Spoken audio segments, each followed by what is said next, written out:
but then I picked it up very quickly because just to give you a little bit of background, Peter Hackett got me on a historical commission back in the mid-1970s. Said we need somebody that's, you got a master's degree in history, and your thesis was on the political, economic, and social development of Whitinsville. So he says, we need you on a commission, plus we want a National Register district. Not knowing what it involved, I said, oh yeah, I can do that. Well, 326 properties later, at the Registry of Deeds and at the Worcester Historical Museum, the State Archives, it finally took me 3 years of research to put a national district. When I found out, Peter had made the biggest National Register district in the state. And I said, oh my God, 3 years of work, and but it was all worthwhile, and he could still never understand why we are national park, and Lowell's a national park. We had a Mill Village way before Lowell. And I says, well, Peter, maybe someday it'll happen. So the day we got voted in the national park, I got the news, and I looked up, I said, Peter, we got your national park. And I'm sure Peter is glad about that, because that irked him to no end, that he couldn't get us to be a national park. One of the things he needed was that National Register district. It took 3 years, and what happened in the midst of me researching that, he passed away, and I became chairman of the Historical Commission, so good many years ago now. I'm hoping to find a replacement to replace me there for the next 40 years, 46 years on the Historical Commission. Yeah, the topic is, it's interesting. You see the many articles over the years I've read when I was getting my master's degree. You know, you have the article that I used actually when I was working on this is the American Socialist, which refers to it, you know, Whitinsville, Massachusetts, family communism. Then you had the 1929 article in the Telegram and, no, the Boston paper, the Boston Globe, I guess it was. And it was feudalism, communism, socialism, or paternalism. Questioning the same thing. In 1891, the Providence paper had it as communism. Both the Socialist and the Boston paper had taken it, and in the end, I could sense they saw it as paternalism and not communism. They swayed it in that direction. The 1891 Providence article was a little more stronger toward communism. So you see the perspectives. And to look at it backward, I'm going to just go back to the beginnings and quickly make a quick run at that. Then we can discuss the title and what this is about. If you look back in those early years, I divide this whole development of the village into two parts. From the beginnings, the late 1700s, right up to 1840s. They were Whitins as communists. They didn't see them as the lords of the manor or view themselves that way. 1840s, that great expansion with the mills, and then this is when you see the articles coming up, because now you see the development in as far as their political influence in the town on the various boards. I had a student of mine, Marty Green, like I said, I taught history in Northbridge for 37.5 years, and I tied in for the Industrial Revolution. What better place than Northbridge to study Industrial Revolution? So I tied in and take them on bus tours. But what you see is this power of the Whitins by the 1840s was starting to differentiate between social classes. Just going back to give you a little quick background, because I know most of you probably have a good somewhat of a background in history, but if you look back when Paul Whitin came, he was just a commoner. He came here in 1767. Even Fletcher, Mr. Fletcher, who owned the Fletcher house that we go in his Northbridge Historical Society home, he wasn't a wealthy man.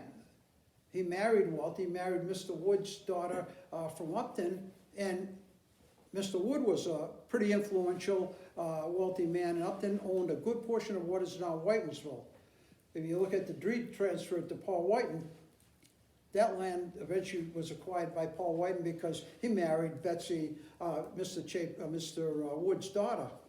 And that gave him an inn there and gave him some wealth, some standing. He had a forge, the forge on the falls right here. That was given to Mr. Fletcher. And Mr. Fletcher ran that forge as well as a sawmill right there on the Mumford River and became quite influential in the early Northbridge political scene here in Northbridge, which started in 1772, as most of you know. We were chartered, broken off from Uxbridge. And Fletcher had already had quite a bit of influence in the village, served in a number of political positions. And of course, along comes Paul Whitin, the Whitin legacy. And Paul Whitin came in as a young man, went to school for a short time under the Reverend Crane, Reverend Crane taught school. And what's interesting, this all happened before the Constitution. So meeting house, you had the town meetings and political matters, you had the school, and you had the church meetings. There was no separation of church and state and whatever, so that was one building served all. Downstairs, one of the rooms was used for a classroom for older kids.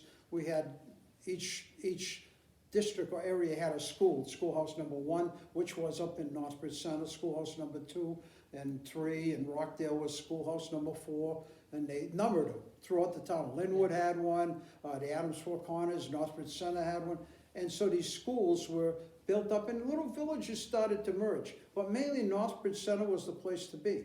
And Paul Whitin came along, and he apprenticed as under Jesse White as a blacksmith, left at 13 years old from school, and pounded away on the anvils and became a blacksmith. And then, as he got older, he came over as a journeyman and worked in Mr. Fletcher's forge right here on the falls. And that's where he met Betsy. And of course, at a very early age, just like Mr. Wood married a young lady for his wife, Mr. Whitin married Betsy, which was 16 years old, which was the acceptable legal age at that time. He was 20, he was 26, she was 16, got married, and Mr. Fletcher, being an influential man, brought Mr. Whitin right into the whole scene, built the 1800 mansion right where the town hall now stands, and there he had his sons and his one daughter, and raised a family right there. And he worked at the forge, and Samuel Slater in the 1790s, as you know, the Industrial Revolution was just starting. And guess what? Mr. Whitin, Mr. Fletcher, and some of his sons, 1808, they all shared the cost of building the first wooden mill right there on the upper falls. There's no pictures of it. Searched everywhere, that first mill, but 1809, and it had some 800 spindles, later expanded to 1,000 spindles. And they took a chance because the Embargo Act was passed in 1808, where England was being hurt, and that, with the Industrial Revolution, the selling of cotton spindle thread for weaving, all of a sudden became quite profitable. Then the War of 1812 and tariffs on the English spindles of thread were high, so the local industrials started to profit by it. And what happened is 1809, things went well, and by 1814, the shares were worth $1,800 a piece. That was quite a jump from 1809 to 1814. Those shares jumped up, as did many in the area. Because Slater's, before our mill, we're the 5th mill in the valley here, after Slater's. And, 1805 was Slater's mill right here. They were a couple of years before us, but you start seeing the increase of mills. And it was quite profitable with the Embargo Act, the tariffs later on. So things were going fairly well, and the little brick mill, finally by 1816, a second mill. Mr. Fletcher, Mr. Whitin, and only 3 others invested in a second mill, which is right where the plaza is. The Alternatives Plaza is right now. That was the 1816 mill with 1,000 spindles there. So now they had 2,000 spindles, which was still small. They worked. Many of these stockholders worked in the mill themselves and did the work. They did bring in a few workers, but not many. They saw themselves as workers, and the people who worked for them as equals. And then finally in 1826, things weren't so well. Mr. Whitin took some short-term loans and some long-term loans with his sons, John, Charles, and Paul Jr. James was too young yet, and Nathaniel was up in New York. He didn't want anything to do with the family enterprise. And so as a result, the three oldest sons and their father, in 1826, built that beautiful mill right there, the Rural Brick Mill. It's one of the best preserved mills from that period in the country. So we should be proud of that fact.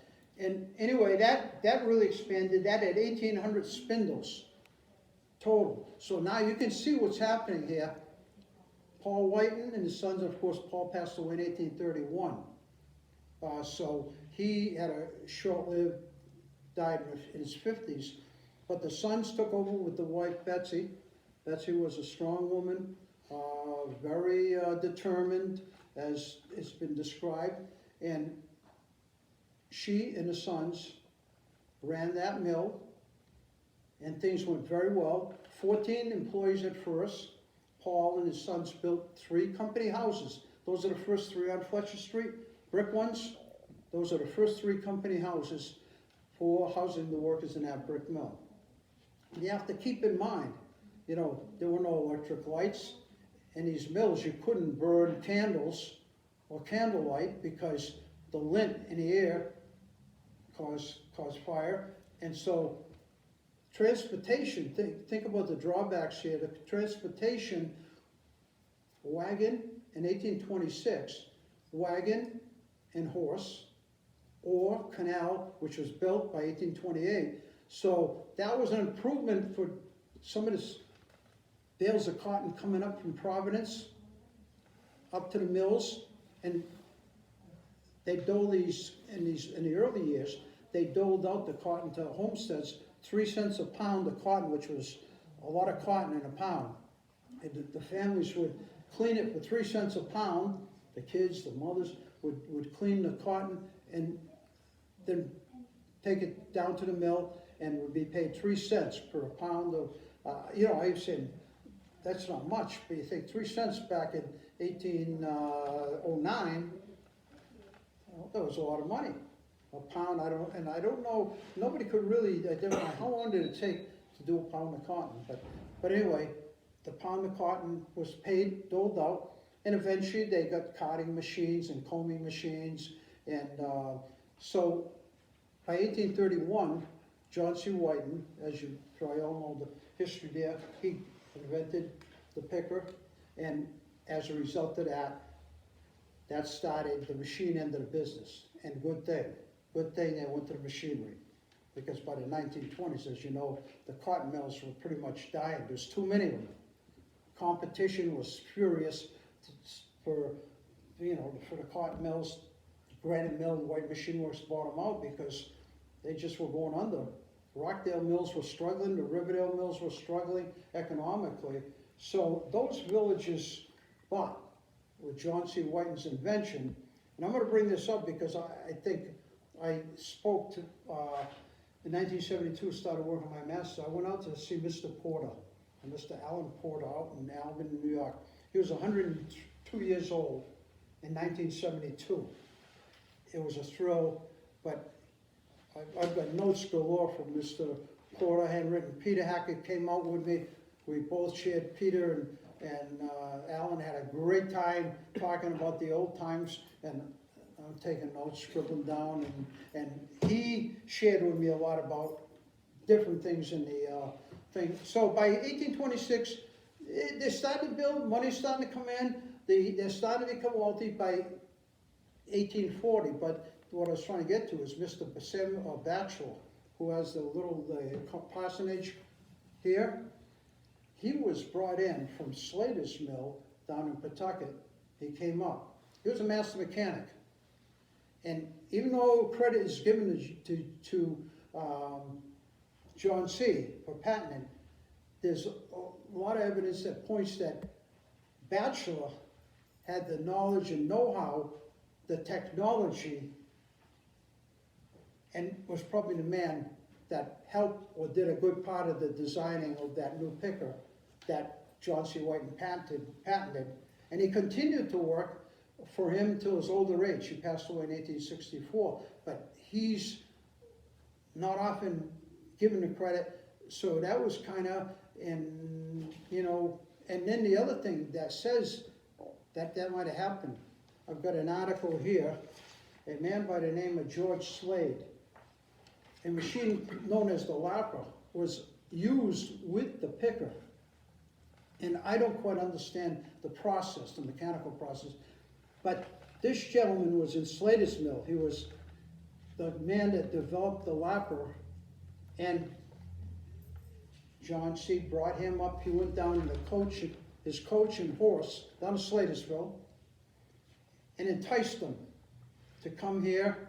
And in 1842, he offered him plenty of money, I guess, because he came, and from 1842 until his death, he was at 75 years old. He was the oldest employee that was still left at what was the Blue Brick Mill. Because 1847, the first White Machine Works separate building was built. So, and this is where we start to differentiate that period I was telling you about.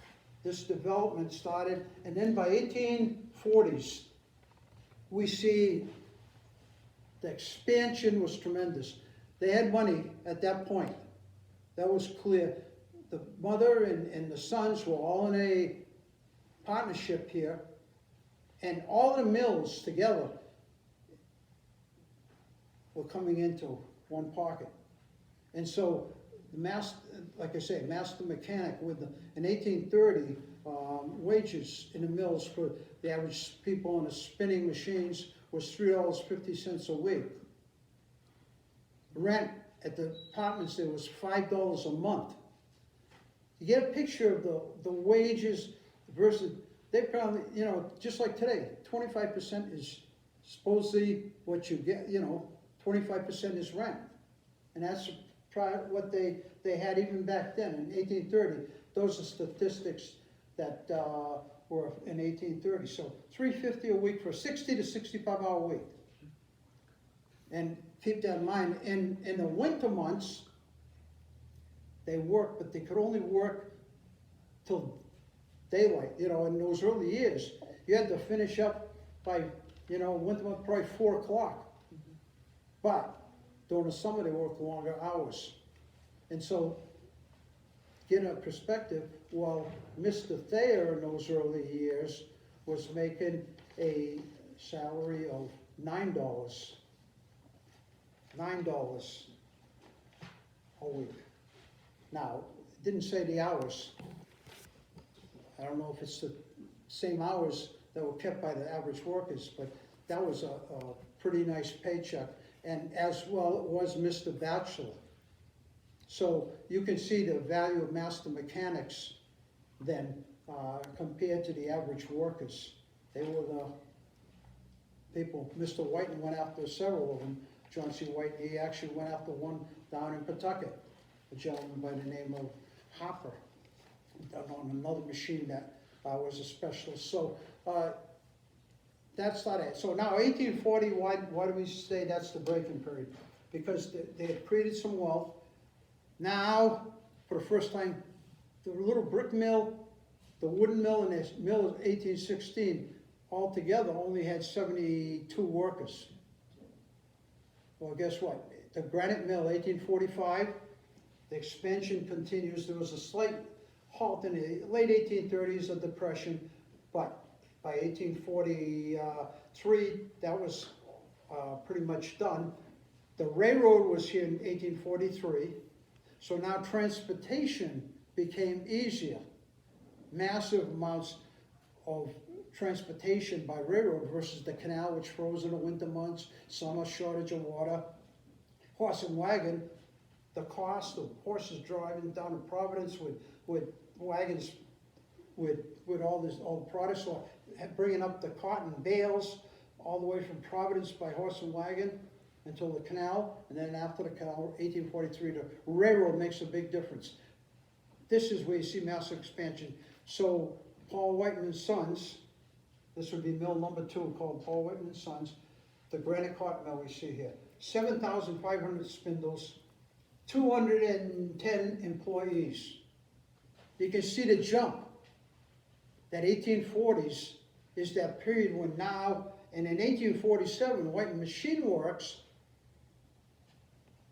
broke off and built a 306-foot by 106-foot building, which is still standing, amazingly, with the towers in the back. You can still see from Douglas Road, the Gothic towers. That was the first 3 stories, Whitin Machine Works. And by the way, 1852, steam power.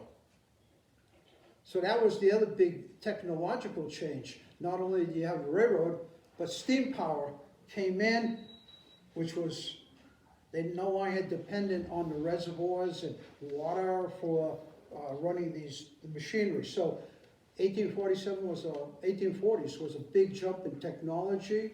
There was a big jump in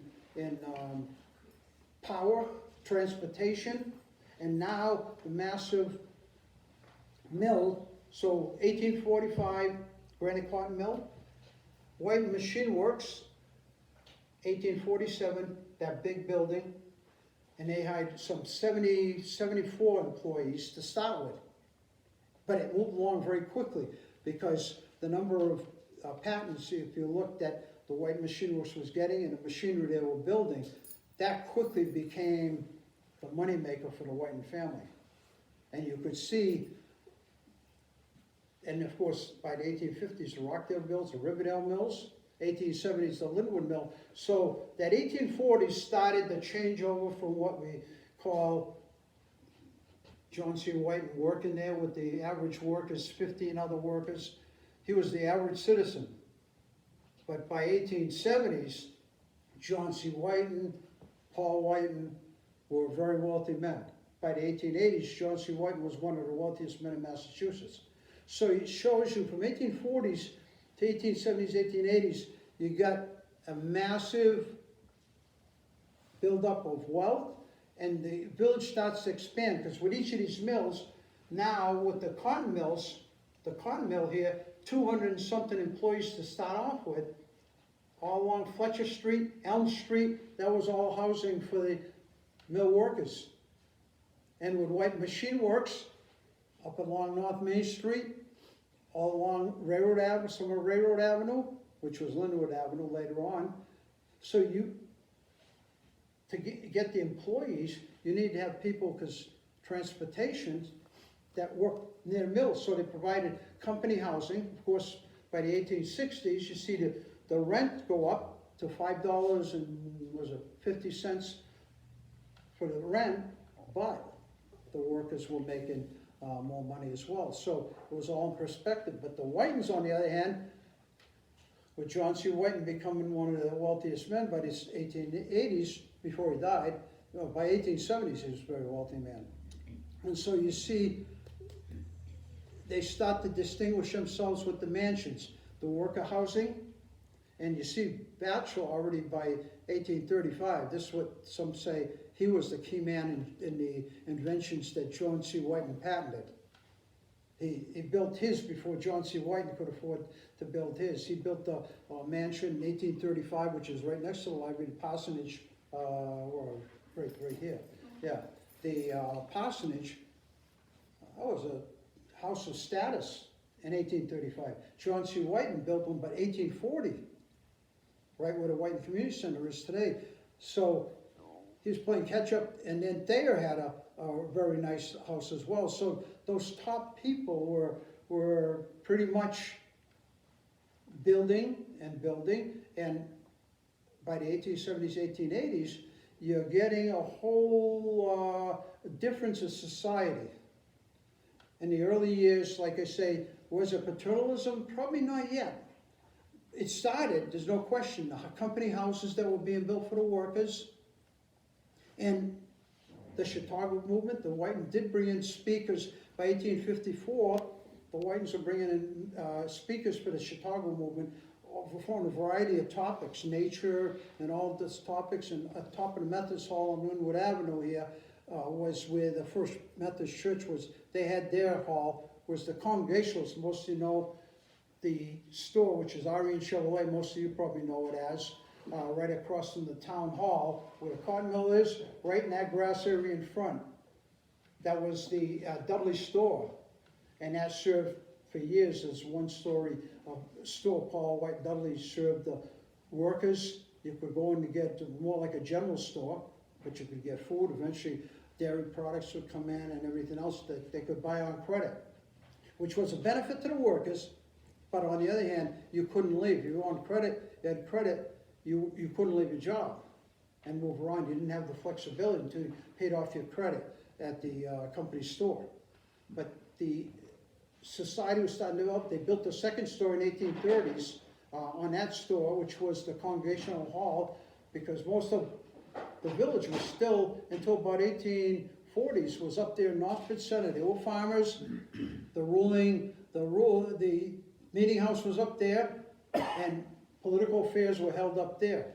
But slowly, Whitinsville developed here as its own little community, South Northbridge at first, and after Paul Whitin died in 1831, in 1835 they renamed it Whitinsville in honor of Paul Whitin. So, but this village was developing. The church in 1833 broke off from the Congregational Church in Northbridge Center with 84 members in Chapel Hall. They call it up above the Dudley store. At the same time, that was the stagecoach office. The first library was in that building. You had also eventually the first two banks in the Blackstone Valley National Bank, 1865, 1870. The bank, Whitinsville Savings Bank. So that store, that was important. That's why when we lost that, I was on the commission with Peter, and when we had to vote on that, that was a sad loss. Peter and I both, but it was either the mill, saving the mill, and having them redevelop that, and lose they said it was necessary to take that down, and I remember that was a sad day. Peter was not happy about that, but we had a choice. And the other building, two buildings, I was very sad to see in this, but because we got a complete village. So anyway, by the 1870s, that paternalism is showing up. No, very clearly. You've got, and then I'll just share the three articles with you, and then we'll have some discussion. But by, let me see here, by the 1870s, I've got, okay, the 1870s, I want to just share very quickly. That economic boom was going, but in 1873, this paternalism I want to talk about, because 1873 was the first major recession or depression. That 1870s, from 1873 to about 1878, there were economic high times in the country. And sales in the mills fell off, and they had to cut back workers. But the one thing, this paternalism was the true show of the beginning of paternalism. They found jobs. All married men were given at least half of their pay, and did all kind of work on the outside. The Castle Hill farms and the walls that were up there they built, cleared the land, and as it was said, not a rock more than this size was left in the soil. And then they built the town hall. That was a gift. I never knew this till in recent years. Why 1872 was chosen, the donation by the sons. Paul had died, Betsy had died in 1868. 1872 was the 100th anniversary of the town. I just found that in later research in recent years. John C. Whitin and got Charles aboard, and later Paul Jr. and James came on board. They paid for the building of what they call Memorial Hall. And one of these articles, the Socialists, said they insisted that it's Memorial Hall, not Town Hall. And so that building was built by the Whitins since 1872 for our 100th anniversary gift. John C. Whitin donated that with his brothers as a gift on the 100th anniversary. And as most don't know, why 1922 at the gymnasium, the granddaughters on the 150th anniversary donated the funds to build a community center. But that paternalism started with, first of all, with the rental of the housing. You got rental at a recent, and it wasn't easy because you have a letter by Dr. Balmer's father. And everyone has You've got that showing life wasn't easy at the wage you were making. He says to his wife that after paying the coal and several bills, this is all we got left. Because the wife was concerned about getting something, and this is not much left. So it showed the average workers were just getting by and had to be very conservative about their buying. But getting back to the jobs, at least they kept them working during these hard times. They could have, like many places, just said, we're closing down. But they put them up on Castle Hill. They built the town hall, hauling bricks, 1873, 1874, while it was being built. They carried bricks, and some of them worked as brick masons. They built all, 1875, the John C. Whitin Mansion at the top of the gym grounds. That was all worker labor. They had trained carpenters, but general labor, carrying, hauling, digging, all done by mill workers. Married men that had families they had to support. 1875, the Castle Hill, walls in the buildings. 1872, the town hall, all built with labor from the mills. St. Pat's Cemetery, you had, which is the cemetery, 1878. They had the workers digging up all the graves, which is where the present high school, middle school is. All the workers dug up all the graves, removed the bodies, bones that were there, and transferred them over to the cemetery, which is the new cemetery.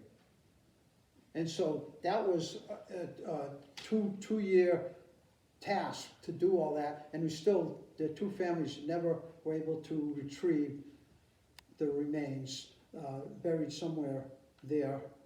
As you probably, that was a recent time when two of the people came forward, and their graves were never transferred over to the new cemetery. So that's a unique little thing.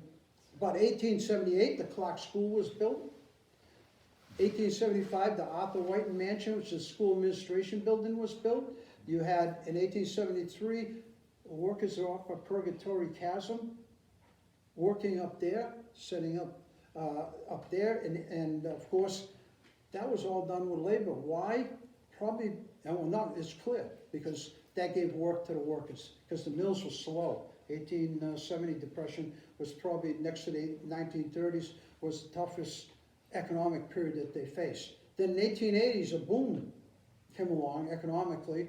They study economic history, sees a big boom in the economy, and of course, that boom now, John C. Whitin was just about, he's out, Josiah LaSalle, who married John C. Whitin's daughter, got to be president, and then of course, LaSalle's daughter and John C. Whitin's daughter, and Chester LaSalle became president.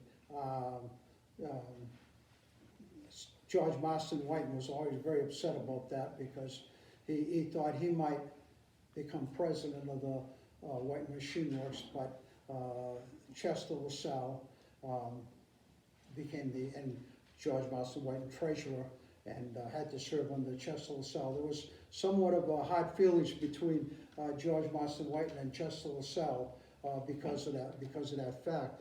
So we're looking at that. Now, what else did the Whitins do? Paternalism, they took care of the following. In 1890, well, let me start before that. In 1900, the electric lights, and talk about all this that I'm going to be talking about. By the 1870s, and Marty Green's paper, who did on the Whitin political influence and the power, on all the major boards sat a Whitin or a superintendent. And I just the town hall brought to me these documents. I didn't even realize, 1884, all this good portion of the sewer lines in Whitinsville here were put in. And as a result, those documents are like, almost like deeds, but agreements between the Whitins and the town as for putting pipes here or there. So I told it, it's probably important that the town clerk keep those in the records for posterity, because I know we had the controversy on Riverdale Mills going up the hill, and supposedly that was a written agreement that the town was to forever use that. It got lost, and of course, that was closed off for privately up there. But 1900, the electric lights came into town, but 1884 sewer lines, getting back to that, is the sewer lines were put in. Well, guess who you see on those documents? I just saw those.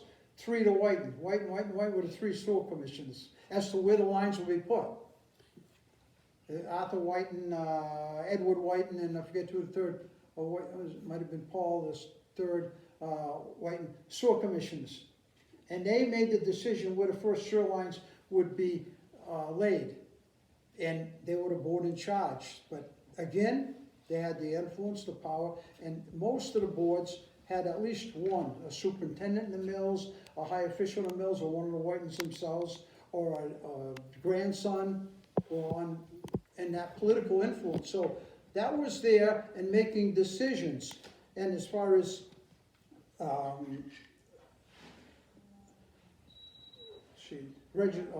politically, registrar of voters was often a Whitin or a superintendent in the mills. And Mr. Porter told me this. He said in the 1896 election, William McKinley, Williams Jennings Bryan, on the radical side Democrat, the Whitins told all the workers that if McKinley didn't win, the mills would probably have to close down.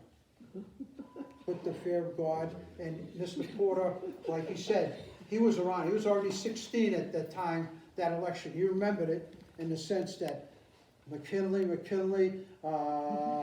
was being pushed in all the villages here. Whitinsville was more Republican oriented. Rockdale, Riverdale, and Northbridge Center were more Democratic leaning. So, but anyway, McKinley, if you look at that election, the results, McKinley won solidly, and they were able. So that kind of political influence, the registrar of voters was a key position, as in many ways. And then with voting, Kenny, tell him why that was important. Why? Because you didn't get a ballot. You went in front of the registrar and cast, and he knew how you were voting. Oh, jeez. Yeah, because I've got an article here on the Australian ballot. Before the Australian ballot actually passed in Massachusetts here, in 1911, they had a chance to pass it here in our town. Didn't. And it was, the Whitins strongly fought this Australian ballot in 1911. And as a result of that, it got shut down by a large vote. And so you can see, and the Whitins says, well, we'll progress, we'll consider people instead, because like Carol said, there's the registrar voter, here's your vote. But they promised, they said, what we'll do is we'll give you an envelope, and you put a blank and put your ballot and take the one you didn't vote for home or throw it away. So it was in decision making politically that they had influence. And as far as paternalism, they did almost anything the town, whether it be heating the town hall, it was true paternalism. There's no question about it. And like I say, I'll read you some of the quotes from these 2 articles and show you the leanings where the 3 papers kind of went on this. Politically, but economically, you look at all they did. They built the schools, they plowed the streets.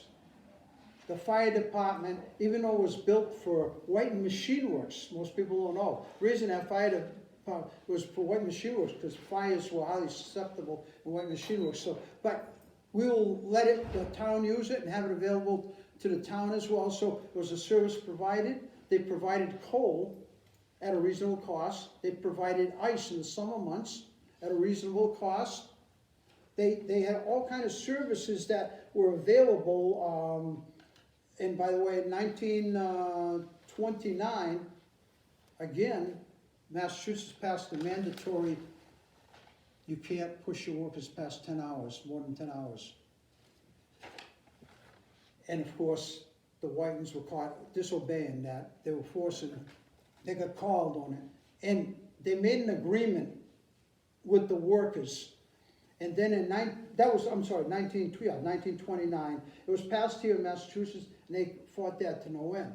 But up until 1929, there was never any resistance, for the most part, by the workers. They trusted the Whitins. I spoke years ago, I was telling Carol, the women's club here, of many old timers from the 1920s, back in the 70s this was, and I got crucified.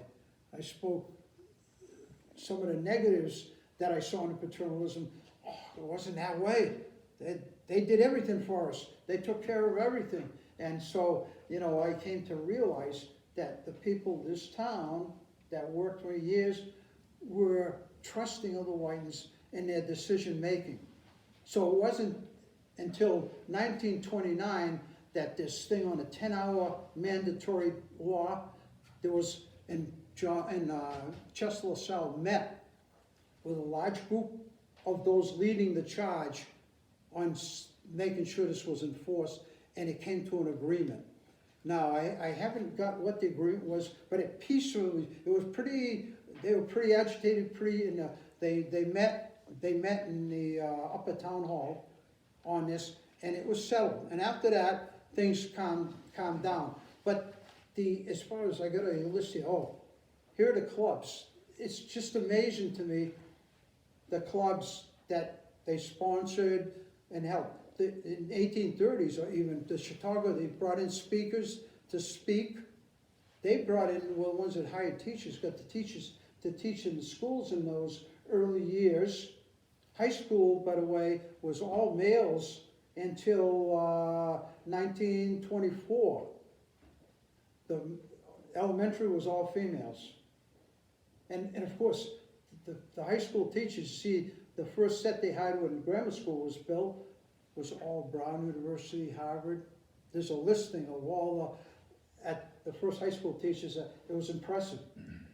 I was Worcester State, and here I'm looking at teachers back then in Harvard, Yale, Dartmouth. It's an impressive list. But anyway, the Chicago Ancient Order of Hibernians in 1873, 1874, the Ninth of Pythias, 1880, the Masons Lodge, 1882, the Odd Fellows Club, 1887, the Social Rebecca Lodge, 1891, the Order of Foresters, 1891, the Mutual Assistance Society, in 1913, the Garden Club, 1904, the first company baseball team that was sponsored by the White Mill here. They played, they lost. It was a big competition between Manchog Mills and White Machine Works, and they lost. They were devastated, and they lost to Manchog. But Pine Grove Cemetery Committee, the Clark School, they helped donate, large donation, and it goes on. You can go, and as years went on, there's all kind of societies they funded, they helped them. They had trolley on Sundays that they brought in. By the way, the Whitins also developed the first trolley system between Whitinsville and Linwood. That was 5 cents to get to Linwood, or 5 cents back. And also on Sundays, the regular trolleys, the regional trolleys, they could take a trip around the area. It was a trip created, just a recreational trip on Sundays that the employees were given and could sign up and get onto the trolley. The trolley line came in 1899, the regional trolleys. They that would travel, you'd have to go from here to Worcester from Worcester to Barry, and if you want, you'd have to jump on 6 different trolleys to get all the way up to Maine. It was just, but the trolley system was the first major movement of people beside the railroads. That, because you had to be along the railroad lines, but the trolleys, when you get off a railroad in Worcester, you could take a trolley almost anywhere, a regional trolley. So, they, like I say, they had all kind of clubs, they paid for it, paid for, it ran track meets, 1921, the first track meet, and field day down at the field, they had the drama rehearsals, drama presentations, I should say. One big one that was the Pinafore, and all hundreds turned out for that right on the Mumford River.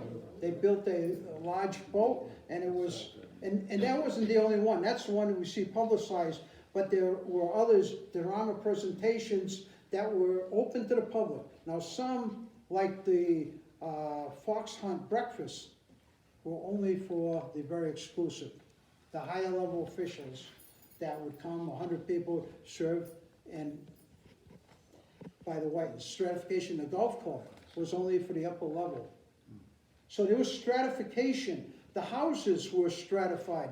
So you see, there was certainly different, they wanted to distinguish differences, and they used that to keep wages down. Because what happens is, the desire, like my grandfather worked for the Whitins, he worked in the Rockdale Mills from 1894.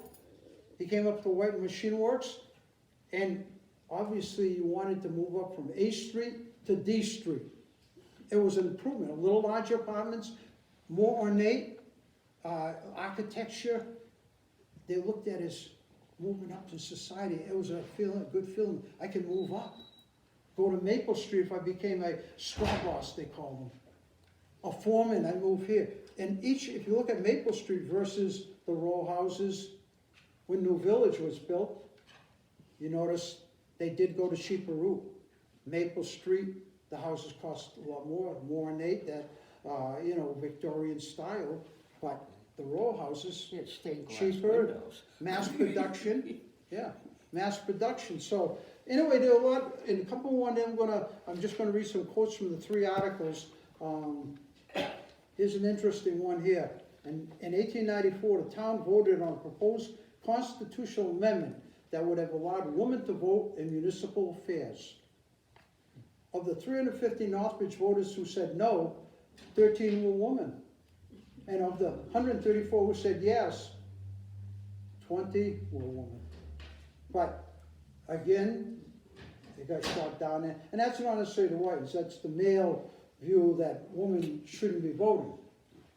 So, women's rights weren't there. That was 1894. And then the other thing, the town records clearly indicate that Whitinsville and the people of Whitinsville were conservative but not hidebound.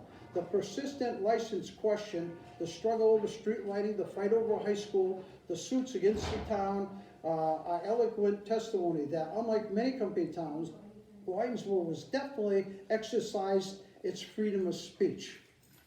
Which is obviously comes out of the spindle, it's pro-Whitin. But let me go to the 3 articles. The first one is from the Socialist. Let me read some few quotes here. Sorry, here it is. This was, the writer here was a tour with Charles Whitin. He went around, spent 2 days here in Northbridge, and this is his perspective.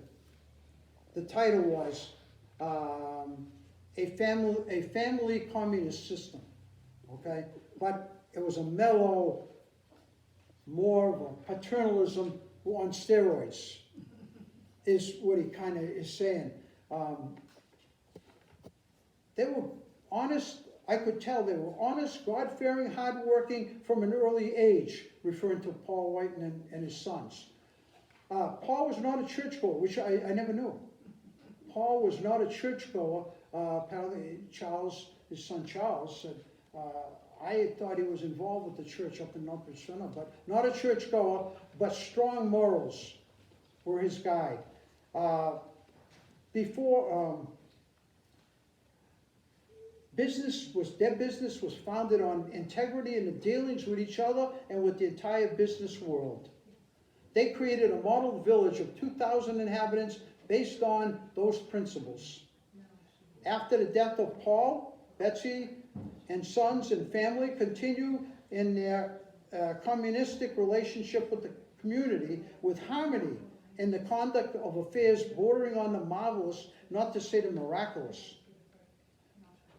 They spent millions on expanding their manufacturing to many parts of the town and their own residences, scarcely equaled in surrounding cities and towns, but not unmindful of the welfare and of the welfare of their hired help, as they call the employees.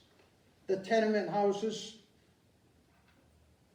sparing no expense in erecting them, maintaining them, painting and repainting them in a variety of colors, walking distance to mills like an exquisite, colorful bouquet.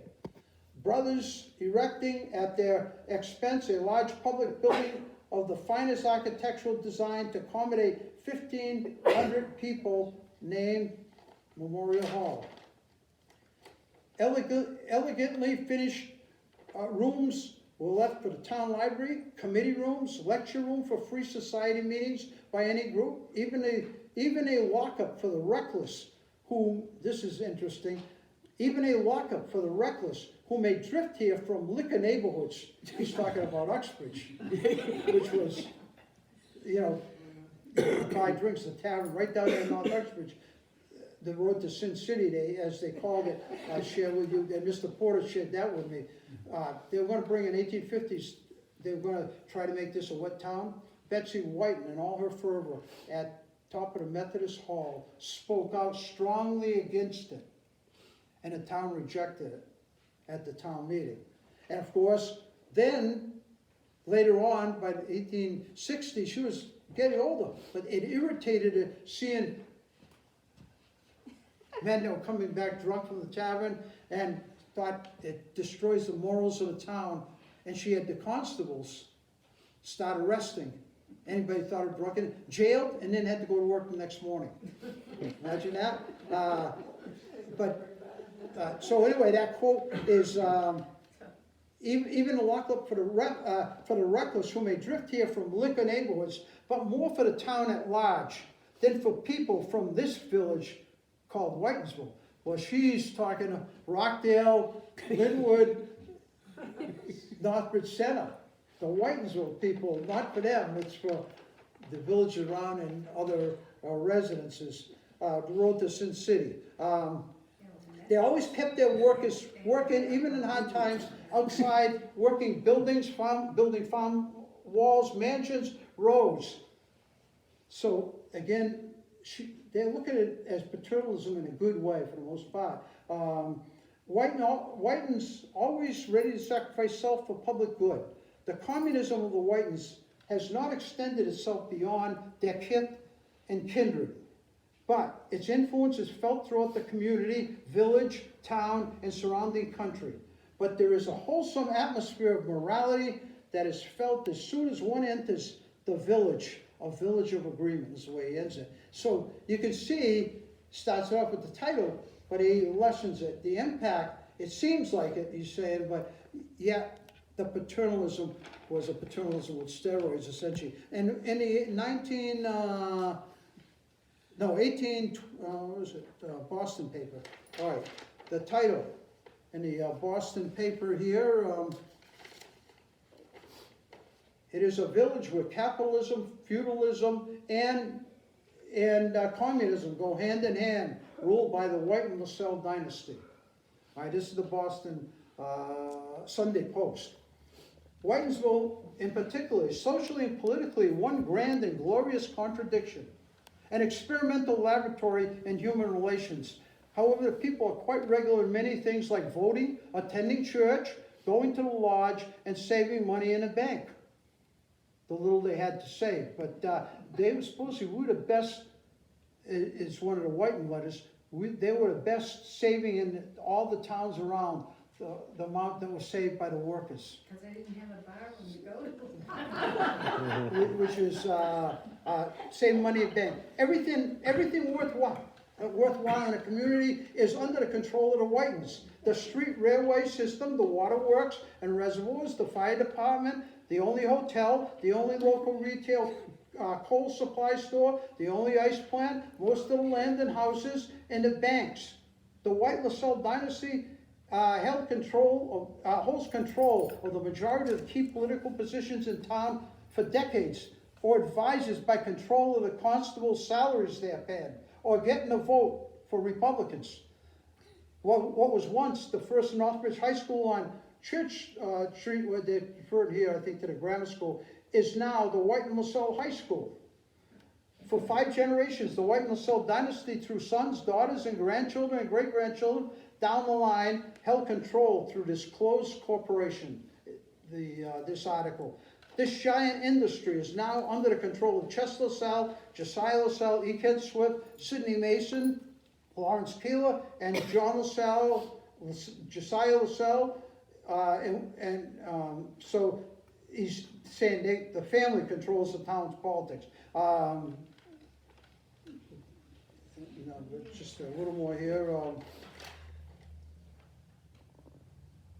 Early homes of beauty, more like bungalows and not tenements, with room for gardens and for workers to grow vegetables and fruit for themselves. The garden is a common sight in this village.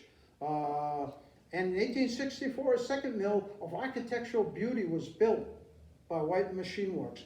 And so you see here, and I've got here just what they did, and this will be 2.1 minutes here, and we'll discuss here a little if we can. Whitinsville LaSalle High School.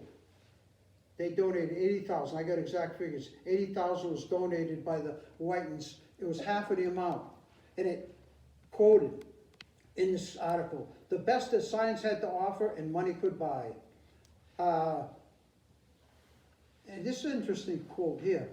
Arthur Fletcher and just Silas Sell, one of them quoted this. The children here are mainly of Yankee stock. The Latins have not gained a foothold here, which is quite a racist comment that was made. And the beautiful work of the library, Memorial Hall, the Village Congregational Church, they spent on the architecture to make Memorial Square an example of the Whitin power, that big massive building here in Memorial Square, and to show their power and influence. So this one's going both ways, but I think in a good way. And Yankee dishes at, I got a kick out of this one. Yankee dishes at the Blue Eagle Inn.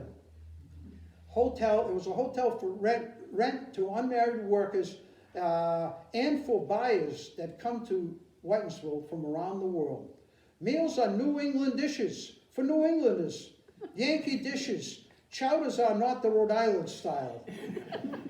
Whitin Community Center, the Memorial Gymnasium, social recreational activities up there,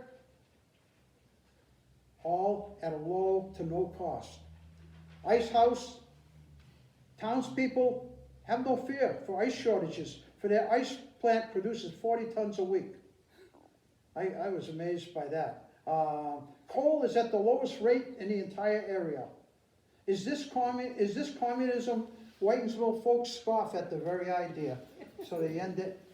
And I don't have the 1891 article, but that was more strongly there. It is a communistic system because after that, Australian ballot was shut down or whatever. So there are varying opinions. And like I say, it depends. Mr. Porter was trying to be as balanced as he could. He says, my view, it was paternalism at its best. He's more in agreement with what the article said, that it was paternalism with steroids. And yeah, they did, but he felt that they did what they did was for the best of the community. And he felt that the wages could have been a little higher and they could have sacrificed some of their wealth. That's where he felt they were wrong. But finally they found out because beside the 1929 agreement on the 10-hour, 1946, as most of you know, the Whitin era was coming to an end after World War II, the first major strike in 46. There was violence and constables were called in there, and it was a terrible situation, probably the worst scene that this town had ever seen, right after the World War. And 52, some people still around remember the 52 strike, 1952, where the workers were blocking up so they couldn't ship out anything.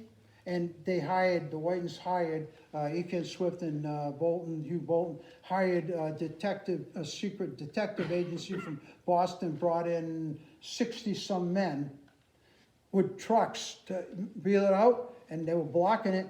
One of the workers that was striking broke his arm and broke his ankle, and they were investigated by the constables again to see what happened, but it was a mess. They had to bring at that point, the local police were involved. I'm trying to think of the names of the chief here in 52. Jack, who you remember the chief was? Huh? Cullen, maybe? No. I can't think of, but anyway, he was the chief and he brought to the office. They had kind of violent, and then the 53, the Whitins started selling off all the real estate. You know, many say, well, they didn't want. They definitely didn't want unions. They fought strong and hard against unionism. They wanted no part of that. They felt their paternalism was good. And so what happened in 53, they started selling off all the tenements. They weren't bitter toward their workers, and they sold off. And by 1964, they were gone. They left behind a legacy, and as I say in my pamphlet, the inner workings have all changed, but the skeleton is there to remind us of what once was. And Whitinsville, I remember for years in the 60s and 70s, my parents, why are the taxes going up? Look at all it, and they had schools increased. Well, the Whitins weren't there.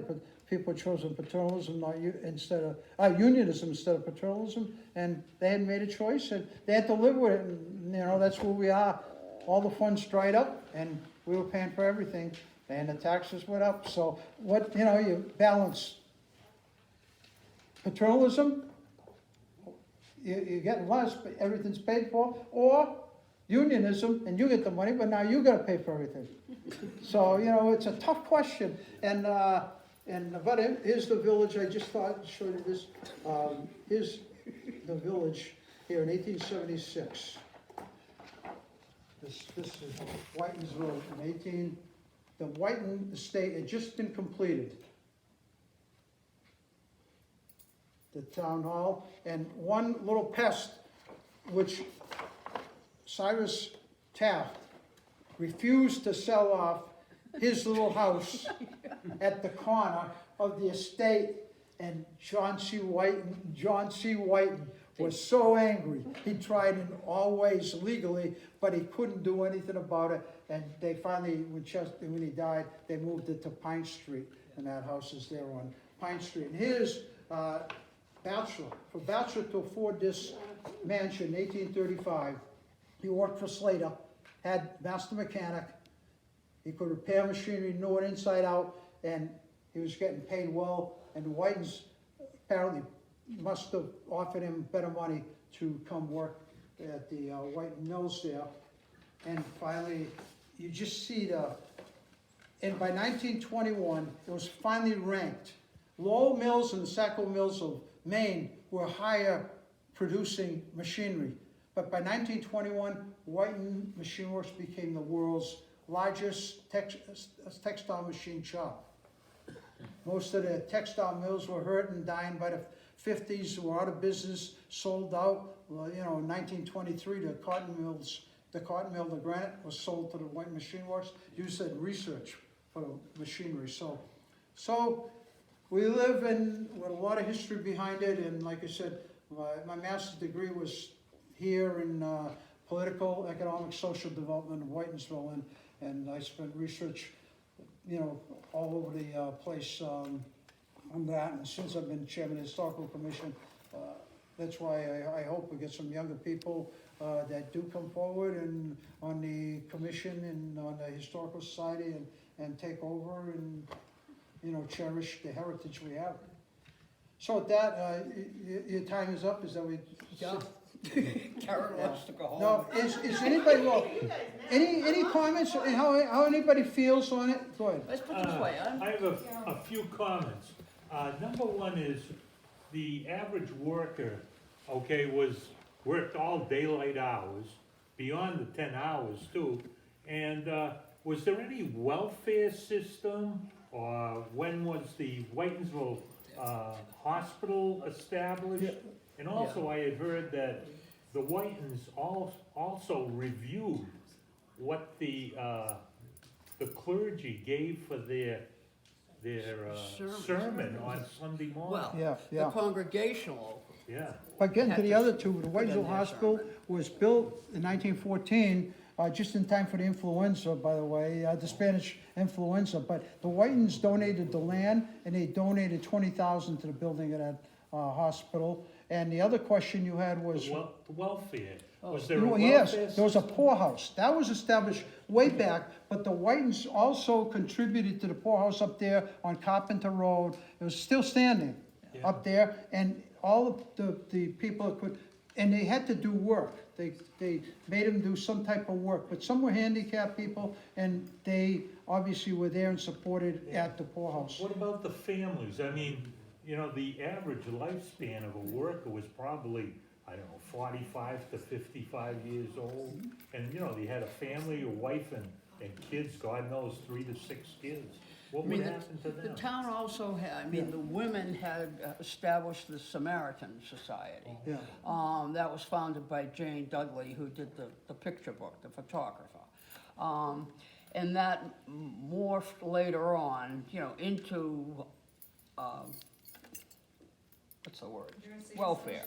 And then you know, it became the Northbridge Nursing Association, and now, you know, the Commonwealth of Massachusetts takes care of that. Yeah, there was an The age society, DCF. because my Yeah. grandfather died, and my grandmother had 10 kids to support. And it was a mutual aid society got help from, and also. The lodges did it too. Yeah, all the groups, different groups would help out. And that, she was able, although the older boys already started to work in the mills, my uncles, and they started working in the mills at 16, and they were supporting the family. So 3 of the older boys now would support the other 6 that were younger by working in the mills starting at 16 years old. Karen? Thank you for talking about how the women and children took the cotton home to clean it and then brought it back before the cleaning machine was actually created. And a lot of things talking about, because most people don't understand that yes, the husbands were working in the mills, but the women were taking the stuff home. And if your husband did die, you could at least possibly support yourself a little bit more. Yeah, in the early years, but then Yeah. they had machines, That's yeah. before 18. Yeah, and they had to dry the cotton out. This was quoted. The cotton had to be cleaned and dried, because you had to have a pound of dry cotton, you got paid 3 cents. Wet cotton was, the Whitins very quickly picked out these little things, wet, and the bales came up oftentimes on wagons, they came up wet. You had to dry the cotton and clean it, and it had to be a pound of dried cotton. So 3 cents for that, otherwise you'd be making some good money cleaning Cleaning wet. cotton is really hard, because you still get the bristles, you've got the twigs in there, it's really hard. Oh, it was tough It's work. really bad. That's why 3 cents, people say, yeah, but back then, was that good? I'm sure they knew how much, you know, There's records of people cleaning, and some of them, like, they did 3 pounds this week, some did 6 pounds, you know, depending on, there are records of that I saw somewhere. yeah, well, you, like I say, they knew, they were there for money, there's no question, Mr. Porter told me, he said, they were there for money, John C. Whitin wanted to be at the top. There's no question that was a major goal of John C. Whitin. He loved the fact that he was at the top, and and of course he turned to Josiah LaSalle, turned over to presidency for a short time, Josiah died, and then of course Chester LaSalle. And Chester was, as you may not know, he actually kind of almost, they called it, retired from the mill, left George Marston Whitin in charge, paid him a lower salary. He went on his sulky racing all around the country and left George Marston White with the tough work of running the mills back here, and yet he got less money. So there was some controversy over George Marston White and Chester arguing over salary levels. But he paid the top people, like Gustavus Taft in 1880, the one where Car Funeral Home is he lived. He got $20,000 a year as superintendent of White and Machine Works. That was really extravagant. So that shows they were willing, but only to those very top people, because they wanted to make sure they're enforcing the workers. If they pay them well, they're gonna, clamp down, make sure mill is making profit. Back around even the turn of the century, the patent maker in a machine shop, Yeah. which is kind of like, he got as much as the owner of the shop. They were paid high. They went after them and paid them high for that time period, because they knew they needed those people. And to whether Batchelor was really, and I suspect he probably was, the one that, he was the master mechanic. Johnson White tinkered with it and whatever, but I think Batchelor Nintea was a master mechanic. He was a mechanical genius, they called him. And those two guys, John C. wouldn't have taken a trip down to Slatersville and offered him, and it's unknown what he paid him, but to go all the way down there personally, talk to him, and then come back to get him, and he got him for the rest of his life. What's 3 cents compared to today's money back then? What is $3.50? No, 3 cents. Oh, 3 cents. You could look it up. You can go on your, and they'll tell you for each year how much. Oh, okay. Yeah, that is findable. I don't know what it comes out to. Karen? Like when Betsy and the boys took over after Paul died in 1931 and before 1840, when the Northbridge, which is called the Northbridge Cotton Mill, the wooden cotton manufacturing company, the wooden, that's kind of where the boundary is. Yeah. That really wasn't run by the Whitins, but they did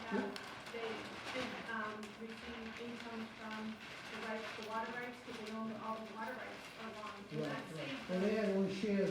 yeah, they only share, but the water rights, that's something we didn't talk about, is the Whitins, because of Elijah Wood, Ezra Wood, and, he had all the water rights, Right. and that all got passed down to Paul, and then passed down through Betsy to the Oh, boys, yeah. and that water rights saved them through all the depressions, because of, the machines stopped working, Yeah. but people were still using the water. Until rights. steam power, the water rights was crucial, and that's why the canal company was sued by all the mills, because they couldn't run in the summer, because the canal company was draining all the water out of the rivers and in the streams, and so what happened, the mills sued, and that's why they went bankrupt. Moses Brown down in Providence, who invested big time in the canal, he had the majority share, was losing money, because the canal never really made a big profit at any, because summers and the winter froze over, you couldn't use it. So that's why the railroad in 1843 that's why I brought that point up. That was necessary for the Whitins to get where they were, as well as the 1843, and then the other thing with the Whitins that they needed was the technology so brought in all the. I haven't proved it, and I have to try and, I'm researching it more, but Paul's step siblings, the Prescott Prentice, I was getting mixed up, which one is it? Well, Prescott, everything over, yeah. Yeah, okay, that's his stepfather, but his step siblings, where they lived and where what now is owned by Whitinsville Water Company, that's all where Paul grew up. Right. And and then you see, like, Luke was living down here, at the end of Cottage Street, you see the Prentice name mixed in all over the place. I wanna see if they were running the Whitinsville Water Company, and that's how Paul got that land, because he's not the oldest Prentice, I would keep on saying the wrong name, Right. Prentice child, Yeah, but he's the oldest child in that family. right. And he was more powerful, so I want to research that connection Yeah. a little bit more and see, because that's where he grew up. Yeah, well, yeah, you could probably, but he went, see, Jesse White was out that area, and then he I came, thought Jesse White was down. he was down here, but he also had up there, He was up in yeah, up Science? there too, yeah. Okay. Jesse White had both. But Paul Whitin, what I was gonna get at, no, the thing, the 1840s, the other thing I forgot to mention, the first Irish immigrants in the granite cotton mill were brought up a lot of people think when the little brick mill only had a small number of workers. They got a few from the canal, but the mass coming in here of Irish was in the 1840s because of the fact that the famine's over there. There's 200 and something workers they needed. They brought over a good portion of that mill. If you look at the first list of the employees, the Irish names now start to appear in town record. That was the first big immigrant group. Before that was Yankee stock for the most part. Then the Irish was that second big group, and that's why St. Patrick's. And yet the Whitins respected any religion. That's the one other thing I didn't make clear. They didn't care what, Betsy, what church you went to. Congregations were preferred, and they got more to white money. There's no question about that. But if you wanted to go to Presbyterian, if you want to go, they had no qualms about. They would like you to come to the Congregational Church because that's what supported. But what surprised me, Paul Whitin wasn't a churchgoer. That comes from Charles' son.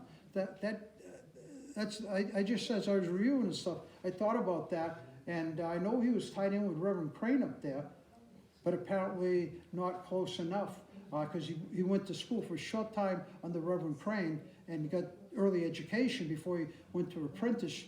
But he's the one, because the rest of them were churchgoers. They had pews in the front of the church, all the church, so they were, and Betsy was a very, strong churchgoer.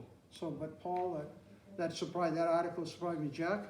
And what's the origin of the name Linwood for the village? Where did that name come from, do you know? The what? The name Linwood. Linwood from England.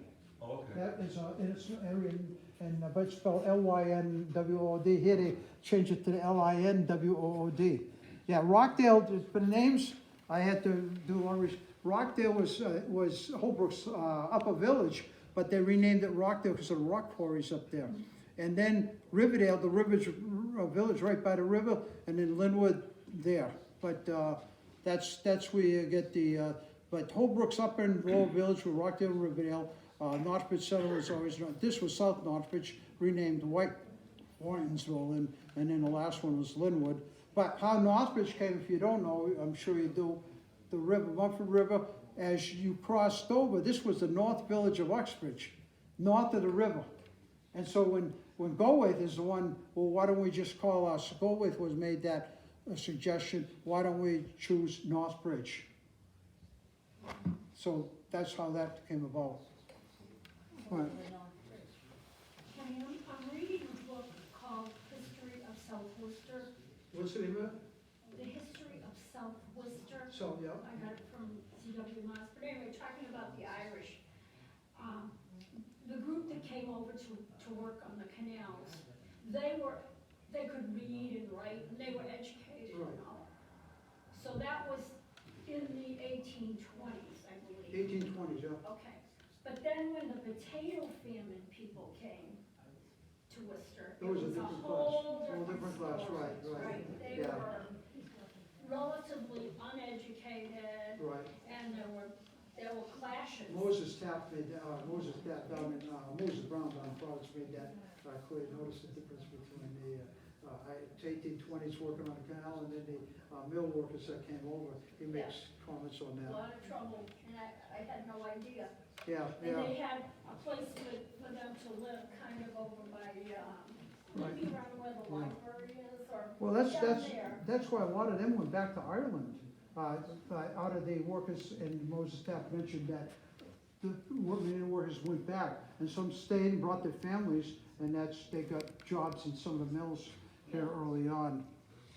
But yeah, no, it was, and then you came Rockdale, got the French Canadians and the Polish. Right, they came next. Yeah, Rockdale, then Riverdale, the same thing, the French Canadians and the Polish, because my grandparents came here in 1894, and they started in Lonsdale Mills. The wages were lower there, and they came here to Northbridge, and of course my grandfather was a machine repairman, so his job was valuable. So when he came from Lonsdale Mill, he got a pretty good jump. They were after him in the Rockdale Mills to repair the machine, the spinning machines, the card machines and everything. So he jumped up in salary, got a nice apartment on Railroad Street, a large apartment, and of course, 10 kids. It's a good thing because he had to support a family of 10 girls and boys. Yeah, one more. Before everyone leaves, I was contacted, I told you his name is Paul, it's James Whitin from Westport.